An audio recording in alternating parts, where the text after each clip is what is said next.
आज होता संडे आणि मला मटण खायची खूप इच्छा झालेली होती आणि त्याबरोबर माझे फेवरेट सोलकढी म्हणजे एकदम काम जुळून आलेलं होतं.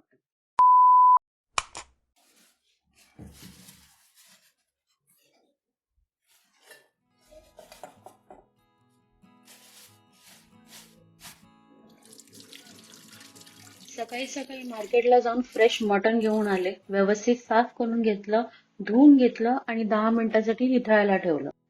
निथळल्यानंतर मटण भांड्यामध्ये काढून घेऊन त्यामध्ये 1.5 चमचा मीठ, 1.5 चमचा आले लसूणची पेस्ट आणि अर्धा चमचा हळद ऍड केलं.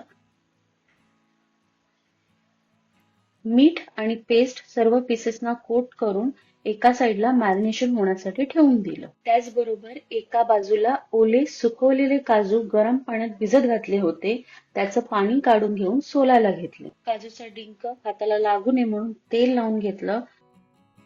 पहिले काजू साफून गेले, आता मी काय चालले कामाला. 1 hour later. कुकरमध्ये 3 चमचा तेल ऍड केलं. त्याचबरोबर 5 ते 6 ठेचलेल्या लसणीच्या पाकळ्या ऍड केल्या. फोडणीनंतर मॅरिनेटेड मटण ऍड केलं. फोडणीचा अरोमा व्यवस्थित इंटॅक्ट व्हावा म्हणून कुकरचं लीड लावलं. 15 सेकंड नंतर लीड बाजूला करून त्यामध्ये 1/4 चमचा हिंग ऍड केलं आणि सोललेले काजू ऍड करून ढवळून घेतलं आणि नंतर कुकर बंद केला.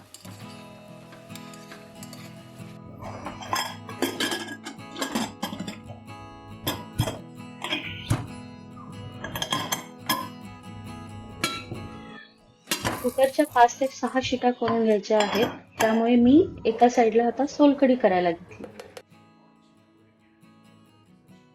सोलकढीसाठी मिक्सरमध्ये 2 वाटी किसलेला ओला नारळ, 2 मिरच्या, 6 लसणीच्या पाकळ्या, 1 चमचा मीठ घालून मिक्सरला थोडं वाटून घेतलं. त्यानंतर 1 ग्लास पाणी ऍड करून पुन्हा मिक्सरला वाटून. हे वाटण चाळणीच्या मदतीने स्ट्रेन करून घेतलं. त्यासाठी लाईट प्रेशर अप्लाय केलं आणि नंतर कोकोनट पल्प नीट स्क्वीज करून घेतला.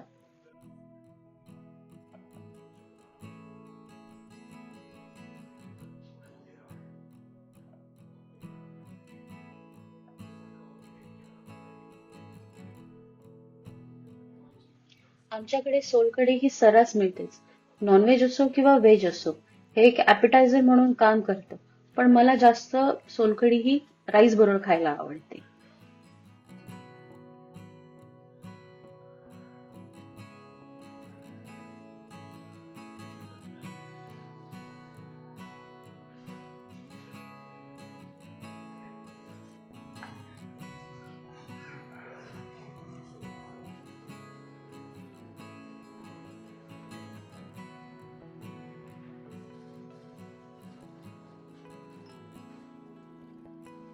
स्क्वीज केलेला कोकोनट पल्प पुन्हा पाणी ऍड करून मिक्सरमध्ये फिरवून घेतला आणि पहिल्यासारखंच कोकोनट मिल्क काढून घेतलं.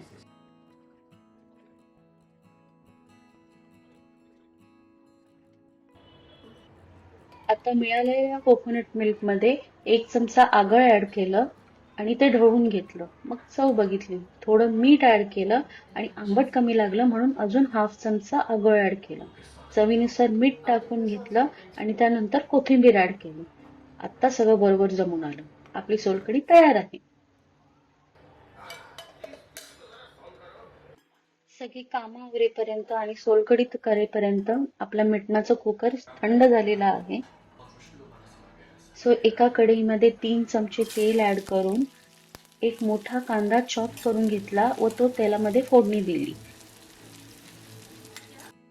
कांदा थोडा गुलाबी आणि ट्रान्सलुसंट झाला की त्यामध्ये शिजलेलं मटण ऍड केलं. कांदा सर्व पीसेसना व्यवस्थित लागावा म्हणून मी ढवळून घेतलं.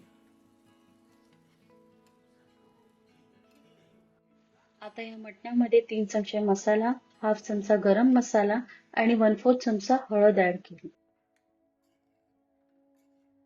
परत सर्व मसाला मटणाला कोट होण्यासाठी नीट ढवळून एक चांगला तेलामध्ये उकळ काढून घेतली. त्यानंतर कांदा खोबऱ्याचं वाटप 3 चमचे घालून त्यामध्ये 1 ग्लास उकळतं पाणी ऍड केलं. त्याला व्यवस्थित एक चांगला मिक्स दिला. Let it boil for 5 minutes. मध्ये चव बघितली तर मीठ कमी होतं म्हणून 1 चमचा मीठ ऍड केला आणि हाफ चमचा गरम मसाला ऍड केला. एक बॉईल येऊन देऊन फायनली कोथिंबीर वैरून घेतली आणि आपलं मटण तयार आहे. आता मी जेवणाचं ताट बनवायला घेते.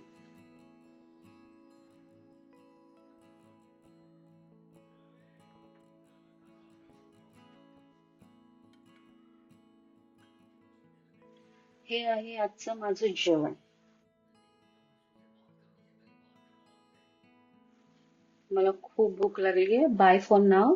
भेटू नेक्स्ट टाइम. Bye bye.